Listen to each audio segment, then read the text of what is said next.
गुरु प्यारी साध संगत जी, आप सभी को प्यार भरी राधा स्वामी जी। संगत जी, क्या आप जानते हैं कि हमारे शास्त्रों और हमारे सनातन धर्म में कुछ ऐसे रहस्य छिपे हैं जो पीढ़ी दर पीढ़ी सही तरीके से हम तक पहुंच ही नहीं पाए। कुछ ऐसी बातें जो अगर सही समय पर और सही तरीके से जान ली जाएं तो इंसान का भाग्य बदल सकती हैं। आज मैं आपको एक ऐसी ही गुप्त बात बताने जा रहा हूं, एक ऐसा रहस्य जो आपके जीवन से कंगाली और दरिद्रता को हमेशा के लिए मिटा सकता है। ये रहस्य जुड़ा है एक विधवा स्त्री से, एक ऐसा इंसान जिसे समाज अक्सर दया और कभी-कभी उपेक्षा की नज़र से देखता है। लेकिन हमारे पूर्वज और हमारे ऋषि मुनि ये जानते थे कि एक विधवा स्त्री के भीतर एक ऐसी शक्ति छिपी होती है जो किसी वरदान से कम नहीं। आज हम जानेंगे कि किसी भी विधवा स्त्री से बिना उसे बताए चुपके से बस एक छोटी सी चीज कैसे मांग लेनी है, और अगर आपने ये कर लिया तो यकीन मानिए आपके जीवन में धन की ऐसी वर्षा होगी जिसकी आपने कभी कल्पना भी नहीं की होगी। आपकी तिजोरी कभी खाली नहीं होगी और आपके घर में मां लक्ष्मी का स्थायी वास हो जाएगा। इस साखी को अंत तक बहुत ध्यान से सुनिएगा, क्योंकि ये कोई साधारण टोटका या उपाय नहीं है। ये कर्म और भाग्य का एक बहुत गहरा रहस्य है जो आज मैं आपके सामने उजागर करने जा रहा हूं। तो चलिए, मेरे साथ इस रहस्यमयी यात्रा पर चलिए और जानिए कि वो एक चीज क्या है जो एक विधवा स्त्री से चुपके से मांग लेने पर आपकी किस्मत बदल सकती है।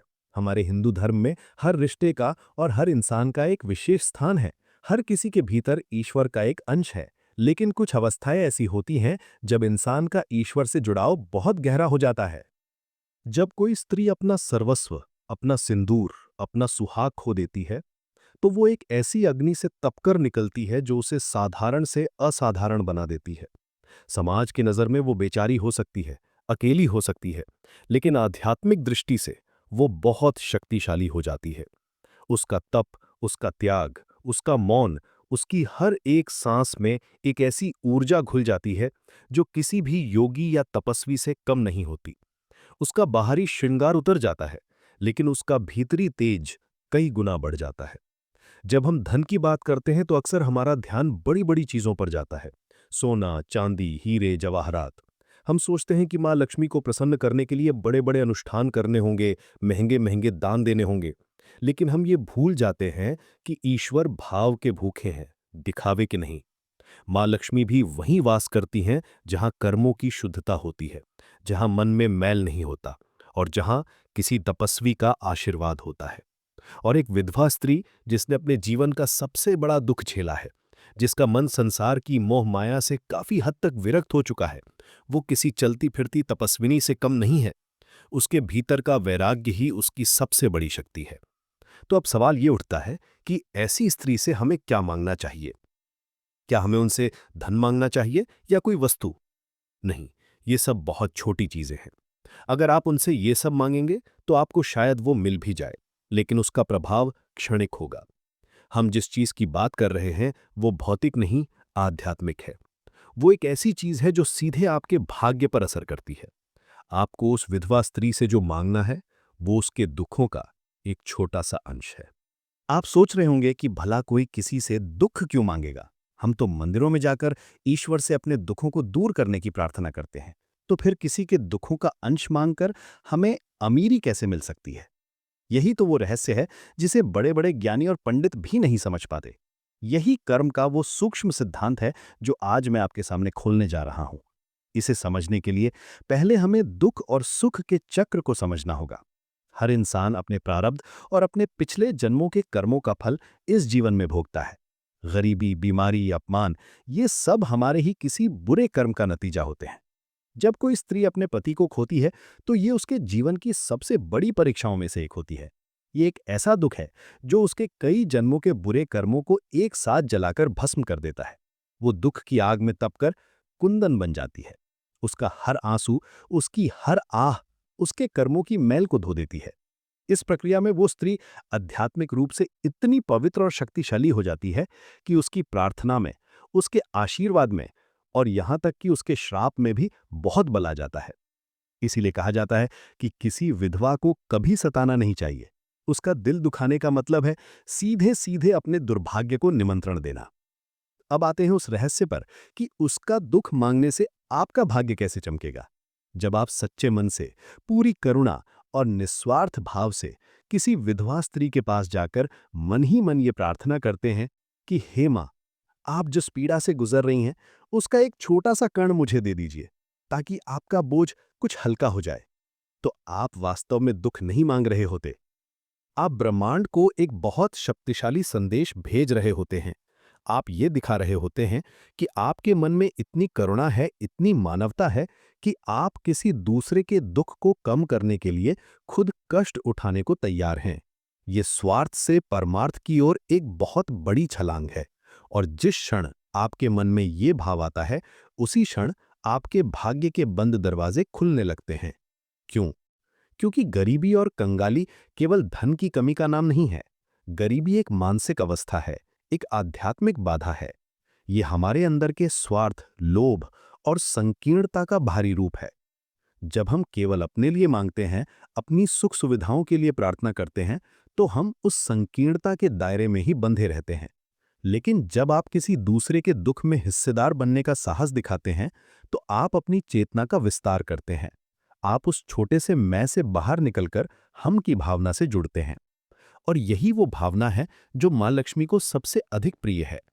मां लक्ष्मी केवल धन की देवी नहीं है, वो समृद्धि की देवी हैं। और समृद्धि का अर्थ है विस्तार।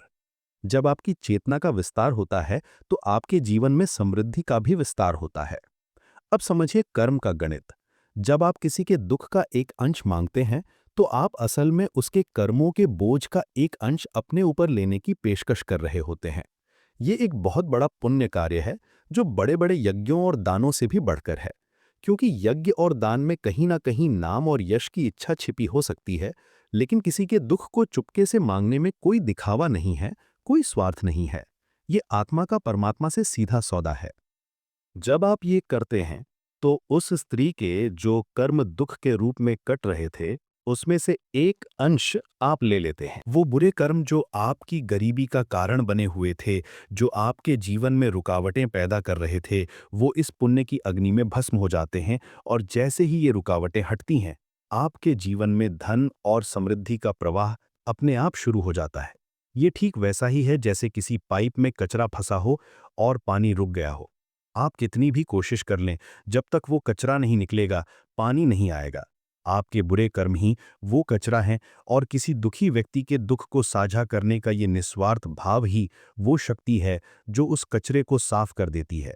अब प्रश्न ये उठता है कि ये करना कैसे है? क्या हमें किसी विधवा स्त्री के पास जाकर सीधे-सीधे ये बोलना है? नहीं, बिल्कुल नहीं। ऐसा करने से वो या तो आपको पागल समझेंगी, या उनका दिल और दुखेगा। याद रखिए, ये एक गुप्त क्रिया है। इसे चुपके से करना है, बिना जताए, बिना बताए। इसका सही तरीका क्या है, वो मैं आपको विस्तार से बताऊंगा, लेकिन उससे पहले ये समझना जरूरी है कि आपका भाव कैसा होना चाहिए। अगर आपके मन में ये विचार आया कि चलो ये उपाय करके देखता हूं, शायद अमीर बन जाऊं, तो ये काम नहीं करेगा, क्योंकि यहां भी आपका स्वार्थ छुपा हुआ है। आपका मन बिल्कुल निर्मल होना चाहिए। आपके हृदय में उस स्त्री के प्रति सच्ची करुणा और सम्मान का भाव होना चाहिए। आपको उन्हें एक साधारण स्त्री नहीं, बल्कि त्याग और तप की मूर्ति समझना होगा। आपको उनकी पीड़ा को सच में महसूस करना होगा। जब आपका हृदय इस करुणा से भर जाएगा, जब उनकी पीड़ा को देखकर आंखों में सच में आंसू आ जाएं, तब समझिएगा कि आप इस गुप्त क्रिया के लिए तैयार हैं। ये एक साधना है। जैसे कोई योगी ईश्वर को पाने के लिए साधना करता है, वैसे ही ये दरिद्रता को मिटाने की साधना है। और इस साधना की पहली सीढ़ी है अपने भीतर करुणा को जगाना। अब मैं आपको बताता हूं कि इसे करना कैसे है। सबसे पहले अपने आसपास किसी ऐसी विधवा स्त्री को ढूंढिए जो वास्तव में अभाव में जीवन जी रही हो, या जो बहुत सात्विक और धार्मिक जीवन जीती हो।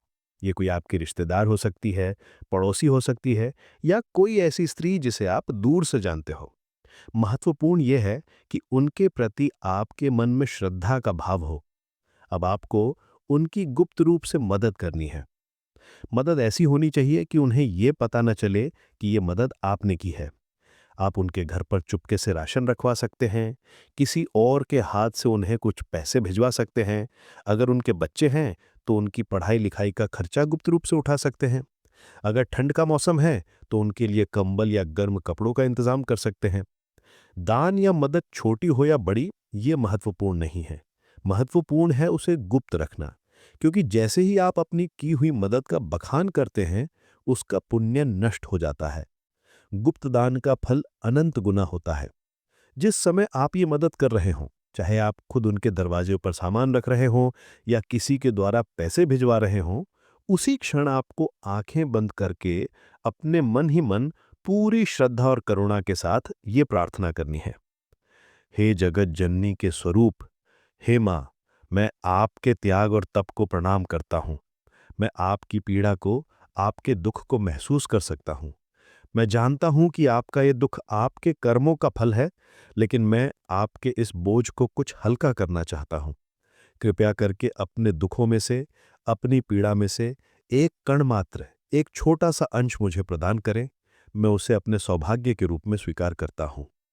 मैं स्वेच्छा से आपके दुख में भागीदार बनता हूं, ताकि आपका जीवन कुछ सरल हो सके। मुझ पर यह कृपा करें। बस इतनी सी प्रार्थना आपको मन ही मन करनी है।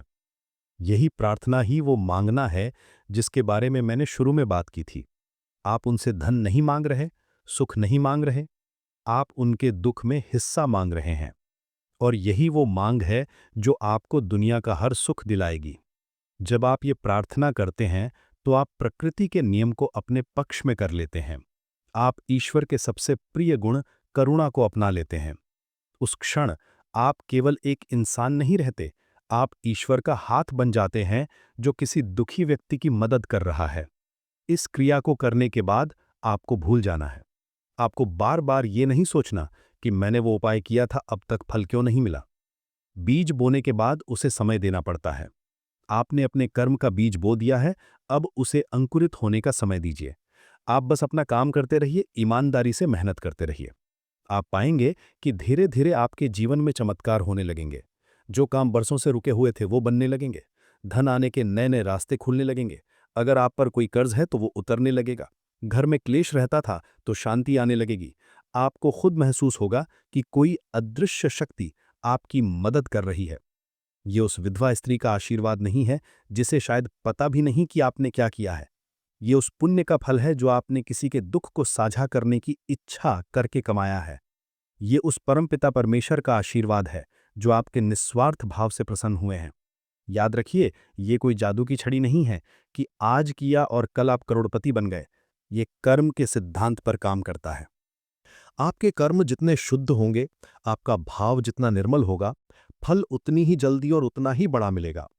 इस क्रिया को जीवन में कम से कम एक बार पूरी श्रद्धा से जरूर करना चाहिए, और अगर आप सक्षम हैं तो इसे अपनी आदत बना लीजिए। जब भी आपको अवसर मिले, किसी जरूरतमंद विधवा की गुप्त रूप से मदद करें और मन ही मन ये प्रार्थना दोहराएं। आप जितना ज्यादा दूसरों के दुखों का बोझ हल्का करने की कोशिश करेंगे, आपका अपना जीवन उतना ही सुख और समृद्धि से भरता चला जाएगा। यह सनातन धर्म का बहुत गहरा और गूढ़ ज्ञान है। हमारे ऋषि मुनियों ने हमें दान का महत्व समझाया, लेकिन उन्होंने ये भी बताया कि सबसे बड़ा दान वो है जो गुप्त रूप से, बिना किसी अपेक्षा के, किसी दुखी व्यक्ति के दुख को कम करने के भाव से किया जाए। जब आप किसी विधवा स्त्री से उसके दुख का एक कण मांगते हैं, तो आप उसे ये एहसास कराते हैं कि वो अकेली नहीं है। आपकी ये मौन प्रार्थना, ये गुप्त मदद उस तक एक सकारात्मक ऊर्जा के रूप में पहुंचती है। भले ही उसे ये ना पता हो कि ये कौन कर रहा है, लेकिन उसे ये महसूस होता है कि ईश्वर उसके साथ है। और जब किसी तपस्वी हृदय से आपके लिए ऐसी दुआ निकलती है, तो उसे फलीभूत होने से कोई नहीं रोक सकता। तो अगली बार जब आप किसी विधवा स्त्री को देखें, तो उन्हें दया की नज़र से मत देखिएगा, उन्हें सम्मान की नज़र से देखिएगा। उन्हें एक तपस्विनी के रूप में देखिएगा जिसके पास आध्यात्मिक शक्तियों का भंडार है। और यदि आपके मन में सच्ची करुणा जागे, तो चुपके से उनकी मदद करके उनके दुख का एक कण जरूर मांग लीजिएगा। ये एक कण आपके जीवन से कंगाली के पहाड़ को हमेशा के लिए हटा देगा और आपके जीवन को सुख, शांति और समृद्धि से भर देगा। ये ज्ञान साधारण नहीं है। इसे अपने जीवन में उतारने का प्रयास करें। कर्म पर विश्वास रखें, भाव की शुद्धता पर विश्वास रखें। फिर देखिए आपका जीवन कैसे बदलता है। संगत जी, मुझे उम्मीद है कि आज मैंने आपको जो रहस्य बताया है, वो आपके जीवन में एक सकारात्मक बदलाव लेकर आएगा। ये जानकारी आपको किसी किताब में शायद न मिले, क्योंकि ये अनुभव और श्रद्धा का विषय है। ये साखी आपके जीवन का मार्ग प्रशस्त करे, यही मेरी राधा स्वामी शब्द चैनल की ओर से प्रार्थना है। तो संगत जी, इसी के साथ ये साखी समाप्त होती है। तो संगत जी, ये साखी आपको कैसी लगी? कमेंट बॉक्स में एक बार जरूर बताइएगा और साथ ही राधा स्वामी जी भी जरूर लिखिएगा। और अगर आपने अभी तक हमारे राधा स्वामी शब्द चैनल को सब्सक्राइब नहीं किया है तो कृपया अभी कर लें। अब संगत जी, हम आप सबसे लेते हैं इजाजत। अगली वीडियो में फिर मिलेंगे एक नई साखी के साथ। तब तक के लिए राधा स्वामी जी।